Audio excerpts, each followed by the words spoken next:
Bien, bonjour à toutes et tous, très chers amis d'Aubervilliers, de Pantin. Quel plaisir, une nouvelle fois, de vous retrouver cet après-midi, comme chaque année, pour ce traditionnel moment des vœux. Quel bonheur de partager avec vous ces quelques instants conviviaux, chaleureux, précieux, surtout dans la situation actuelle. Permettez-moi de vous remercier toutes et tous d'être venus si nombreux et si nombreuses. Votre présence, votre confiance, votre soutien me touche profondément. C'est un honneur pour moi de vous représenter depuis 2017 comme député d'Aubervilliers et Pantin à l'Assemblée nationale avec le groupe parlementaire de la France Insoumise. Permettez-moi également d'avoir une pensée et un salut tout particulier pour ma suppléante, Aline Lotutala, pour mes camarades insoumis d'Aubervilliers et Pantin, aux côtés desquels j'ai l'honneur de militer. Et je salue aussi toutes et tous les militantes et militants politiques de gauche, syndicaux, associatifs, ici présents, avec qui nous partageons au fond les mêmes engagements, les mêmes combats. J'adresse également mes remerciements à la ville de Pantin pour sa disponibilité et la mise à disposition de la salle où nous nous trouvons aujourd'hui. Le maire de Pantin, Bertrand Kern, qui ne peut être présent ce jour, me charge de vous transmettre les salutations fraternelles de la municipalité. À l'heure des vœux pour la nouvelle année, je vous souhaite à toutes et tous le meilleur. Pour vous, pour vos familles, pour vos proches, pour toutes celles et ceux qui vous sont chers. Que l'année 2025 vous soit aussi heureuse que la vie le permet. Que vous soient épargnées les grandes peines, la souffrance et la solitude. Que vous vous sentiez solidaire là où vous êtes de ceux qui vous entourent. Que vous puissiez trouver en vous l'envie, l'ambition, la force d'agir pour rendre la vie meilleure pour vous, pour toutes et tous. Réservons également une pensée respectueuse et fraternelle à celles et ceux qui n'ont pas la chance de pouvoir, comme nous aujourd'hui, partager des moments d'amitié et de joie. Rappelons-nous que nul n'est à l'abri du malheur et que le premier devoir de ceux qui ont la chance d'être épargnés est de se montrer plus encore solidaires de ceux qui souffrent. Ils sont si nombreux. Dans le monde, tant d'hommes, de femmes, d'enfants manquent de tout ou vivent l'horreur de la guerre, en Palestine, en Ukraine, au Congo. Dans notre propre pays, tant de nos concitoyens sont privés d'une vie digne. 9 millions de personnes sont dans la grande pauvreté. 400 000 sont sans abri. 8 millions de personnes sont à l'aide alimentaire.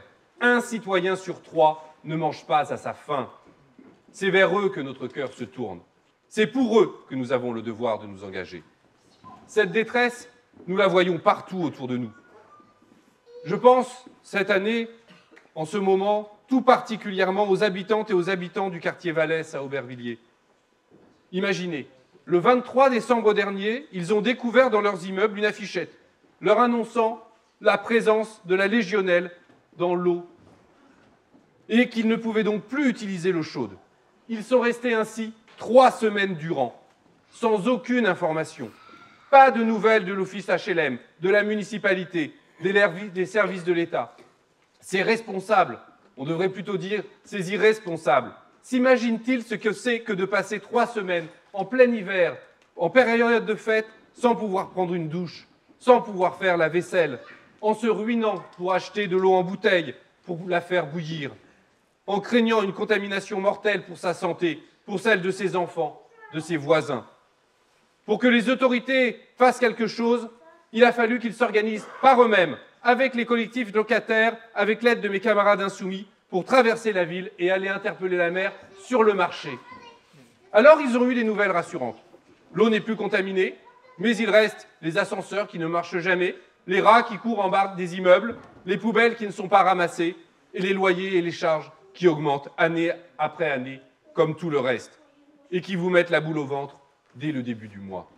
Voilà comment vivent tant d'hommes, de femmes, d'enfants aujourd'hui dans notre département, en Seine-Saint-Denis. Je pourrais citer tant d'histoires comme celle-ci. Les appartements insalubres, suroccupés où l'on s'entasse à 4, 5 par chambre, les logements sociaux que l'on attend 3, 5, 10 ans, les services publics qui se résument à des numéros verts et des sites internet où l'on n'a jamais de réponse, les enseignants non remplacés, les CPE, les AESH qui manquent dans les écoles, les collèges, les lycées, toute l'année scolaire. les études barrées pour les jeunes parce qu'il n'y a pas d'affectation sur Parcoursup, les titres de séjour impossibles à obtenir pour les étrangers contraints de vivre et travailler dans l'irrégularité. Les discours de stigmatisation racistes, islamophobes, xénophobes qui saturent les médias et qui encouragent les discriminations quotidiennes, systémiques. La précarité, la pauvreté, la peur qui étreigne les gens au quotidien, la vie qui n'est plus rien d'autre que la survie.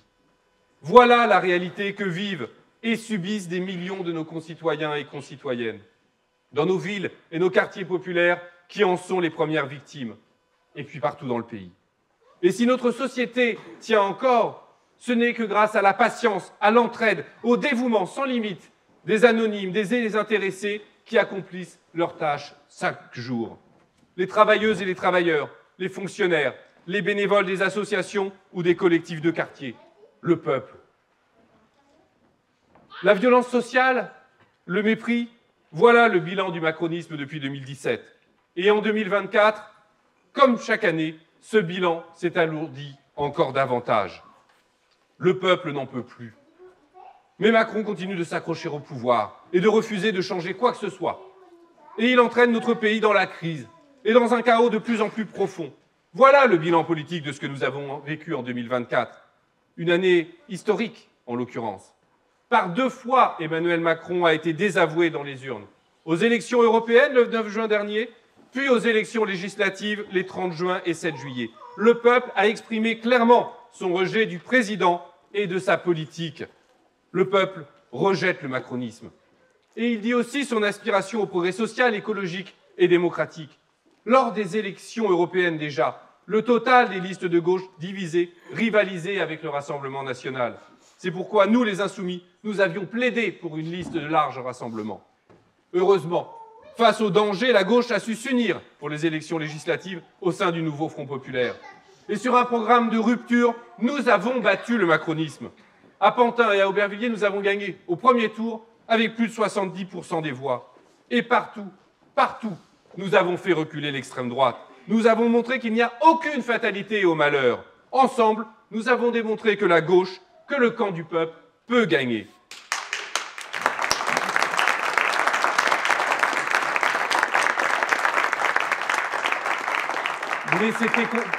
Mais c'était sans compter sur Macron. Qui aurait pu croire qu'un président de la République piétine à ce point la volonté et la souveraineté populaire? Et c'est pourtant ce qu'il a fait. Dans n'importe quelle démocratie, le chef de l'État aurait appelé la coalition arrivée en tête, en l'occurrence le nouveau Front populaire, à constituer un gouvernement et à se présenter devant l'Assemblée. Mais pas Macron. Il a fait usage de tous les stratagèmes pour s'asseoir sur le vote du peuple. D'abord, il nous a fait attendre. Les Jeux olympiques d'abord, vous comprenez. Et puis, il nous a expliqué que personne n'avait gagné. La gauche n'avait qu'une majorité relative. Une majorité relative, ce n'est pas ce qui l'avait empêché de nommer Elisabeth Borne à Matignon en 2022 et d'appliquer sa politique. Mais ça vaut pour lui et ses amis, pas pour la gauche.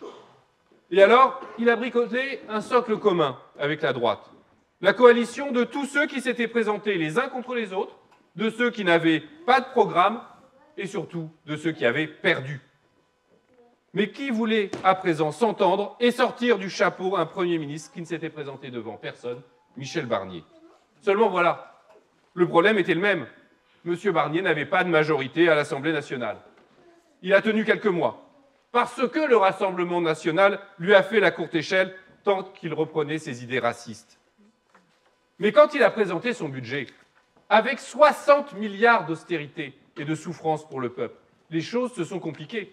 Plus aucun député macroniste ou de droite n'osait venir dans l'hémicycle pour le défendre.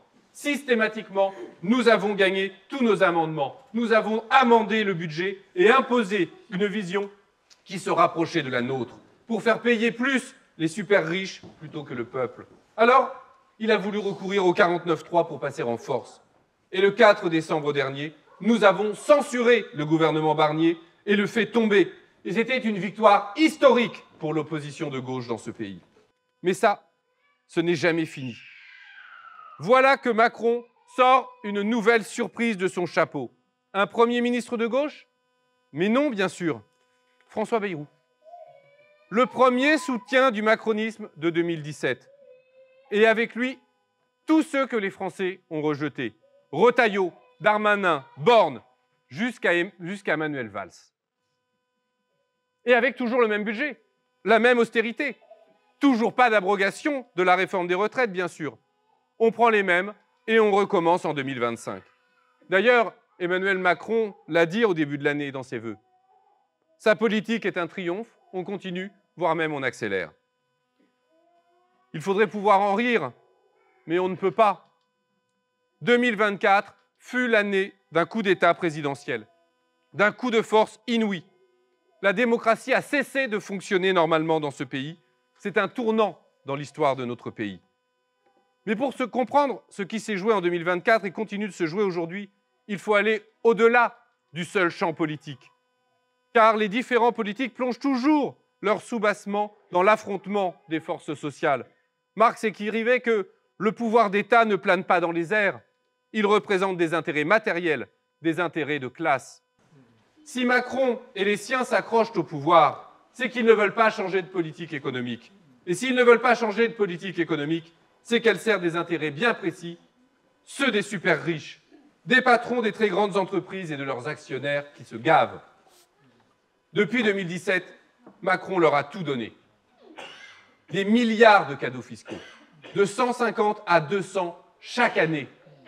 Le premier poste de dépense de l'État.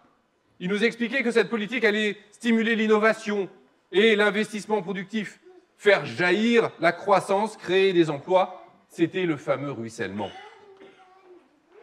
Rien ne ruisselle. Le ruissellement ne s'est jamais produit. Tout l'argent est passé dans la poche des plus riches. Les créations d'emplois et d'entreprises vantées par Macron ne sont qu'un tour de passe-passe statistique. Des radiations de Pôle emploi, des inscriptions comme auto-entrepreneur, un écran de fumée qui cache la misère. Et au contraire, les fermetures d'usines et les plans de licenciement continuent de plus belle et s'accélèrent. 150 000 emplois sont menacés de suppression en 2025.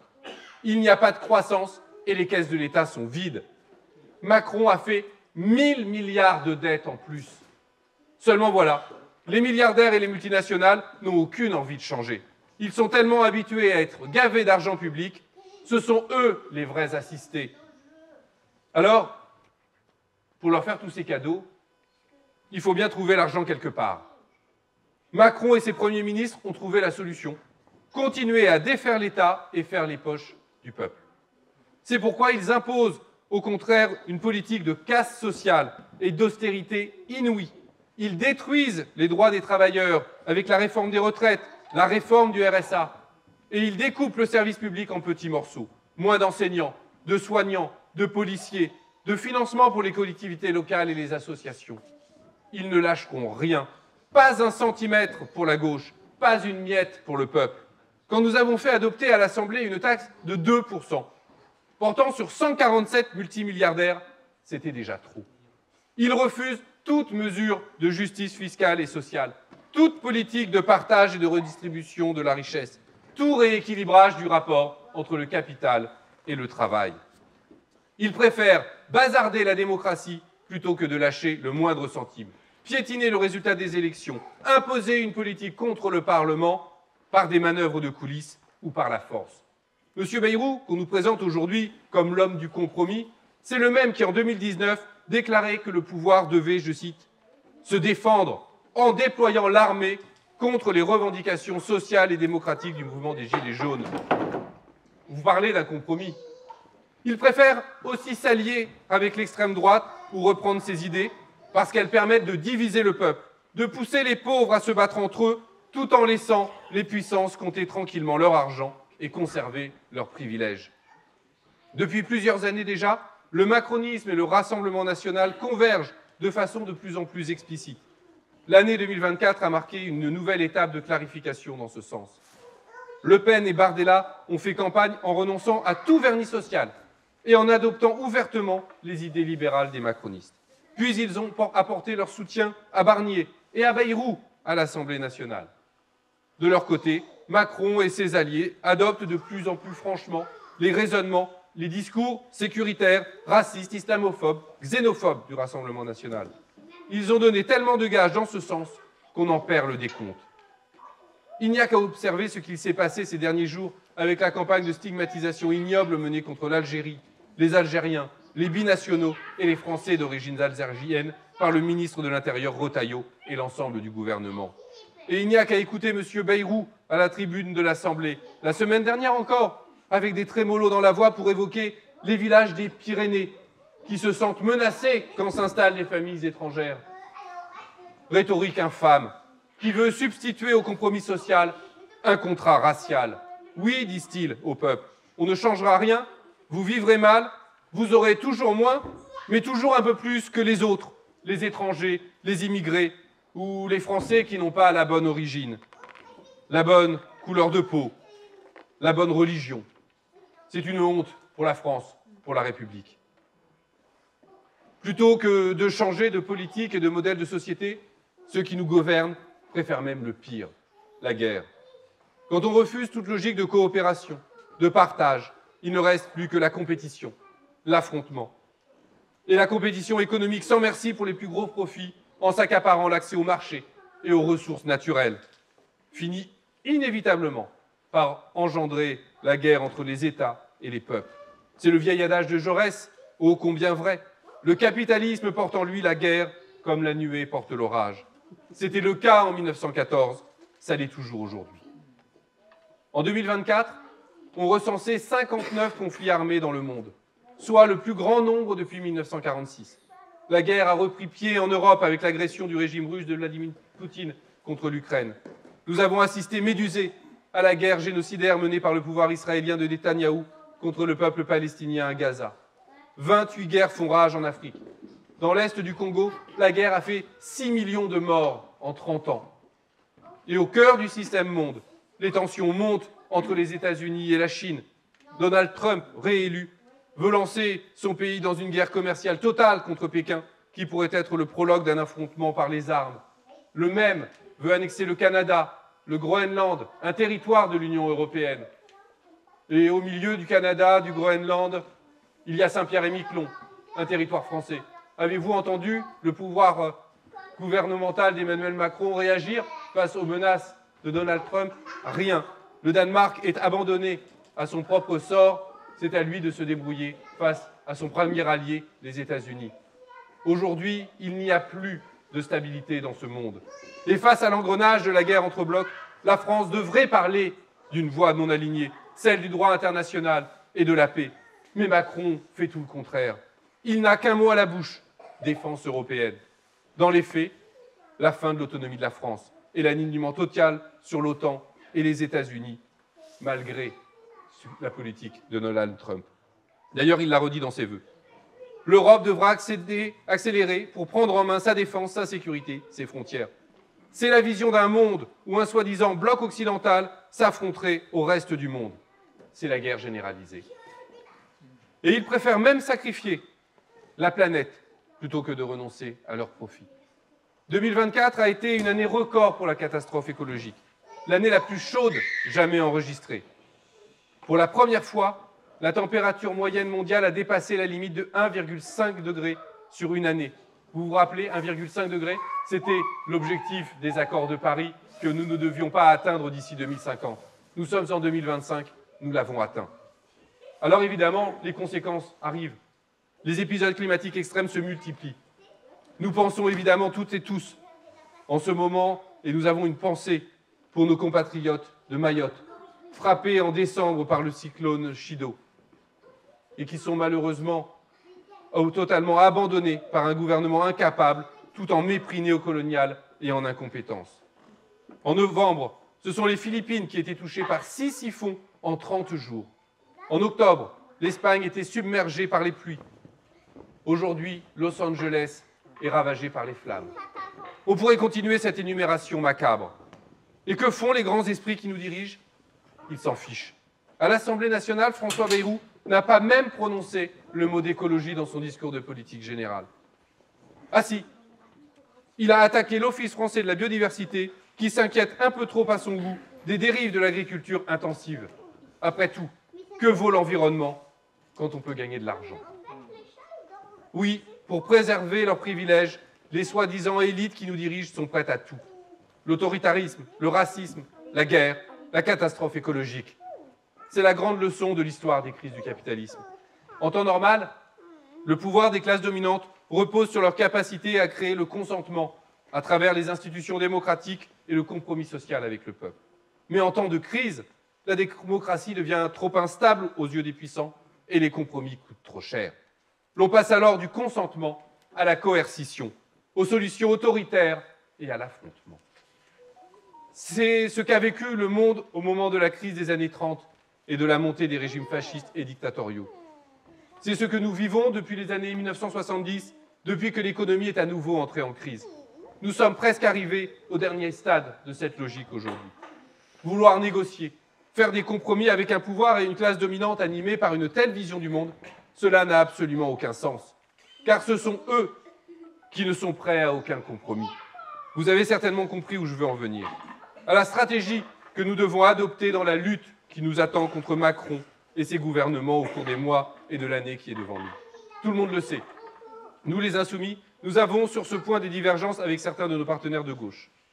Vous les avez vus, socialistes, écologistes, communistes, aller discuter avec François Bayrou, puis son ministre de l'économie. Des jours et des semaines durant. Puis les écologistes et les communistes sont revenus à la raison. Ils ont compris que cela ne servait à rien. Ils ont voté avec nous la censure du gouvernement, jeudi dernier. Le Parti socialiste, lui, s'obstine. Il prétend avoir obtenu des avancées concrètes. Nous attendons de voir. Parce que nous sommes passés de « on veut un Premier ministre de gauche et l'abrogation des réformes des retraites » à « on accepte M. Retailleau et un audit de la Cour des comptes sur les retraites pour montrer qu'il faut reculer encore l'âge pivot, sans doute. » À ce rythme-là, on nous présentera bientôt l'arrivée de Le Pen ou Bardella à Matignon comme un petit pas vers le progrès. Mais le Parti socialiste affirme qu'ils obtiendront d'autres progrès. Et du coup, il n'a pas censuré le gouvernement. Tous les socialistes n'ont pas suivi ce chemin. 8 députés ont voté la censure. Et certains, comme notre camarade Mathieu Monod, élu à Pantin, ont plaidé pour la censure au Bureau national du Parti socialiste. Et je salue son courage. Mais ils n'ont pas été entendus. Et le choix de leur parti le place, de fait, dans une position de soutien sans participation au gouvernement. C'est une erreur. Je veux parler ici avec gravité. Loin du petit feuilleton politicien, loin des petites phrases blessantes que l'on se lance sur les plateaux télé ou les réseaux sociaux. Oui, certains dirigeants socialistes agissent ainsi et se démarquent des insoumis et du reste de la gauche parce qu'ils veulent rassurer l'aile droite de leur parti dans la perspective d'un congrès à venir. Mais cela est accessoire. Ce qui est important, c'est la question politique qui se pose. Je l'ai évoqué précédemment. Une partie de la gauche croit encore pouvoir reproduire à l'identique au XXIe siècle une politique de compromis négocié et de partage des richesses entre le patronat et le salariat, semblable à celle de l'ancienne social-démocratie. Et continue de croire qu'en reprenant une posture prétendument raisonnable, elle pourra rassurer et attirer à nouveau à elle des électeurs qui se seraient égarés vers le macronisme. C'est une illusion. Le bilan de 2024 que je vous ai tracé plus haut vous l'a montré. L'époque a changé. Les puissants refusent tout compromis. Et la couche sociale qui les soutient s'est radicalisée et écartée durablement de la gauche. N'était-ce pas du compromis quand nous avons amendé le budget de Michel Barnier? C'est eux qui n'en ont pas voulu. N'était-ce pas du compromis quand nous avons voulu débattre de la réforme des retraites dans l'hémicycle? C'est eux qui ont fait une obstruction scandaleuse pour bloquer tout débat. Ils ne veulent rien lâcher, sauf pour plaire au Rassemblement national. La suppression de l'aide médicale d'État pour les étrangers en détresse, l'interdiction du voile à l'université, ça, ils veulent bien en parler. Plutôt Hitler que le Front populaire. Voilà leur état d'esprit. Vous les avez d'ailleurs vus la semaine dernière verser des larmes sur les plateaux de télévision et saluer la mémoire de Jean-Marie Le Pen au moment de sa mort. Le grand tribun, le lanceur d'alerte sur l'immigration. Tout était dit. Face à des gens pareils et face à leur monde de malheur, 2025 ne peut qu'être une année de lutte. Ceux qui, à gauche, croient pouvoir dialoguer avec le pouvoir, nous les exhortons à revenir à la raison. Mais s'ils veulent continuer dans cette voie et servir de béquille au macronisme, qu'ils se le disent, ce sera sans nous, les insoumis. Nous avons été élus pour nous opposer à Macron et Le Pen et porter un programme de rupture.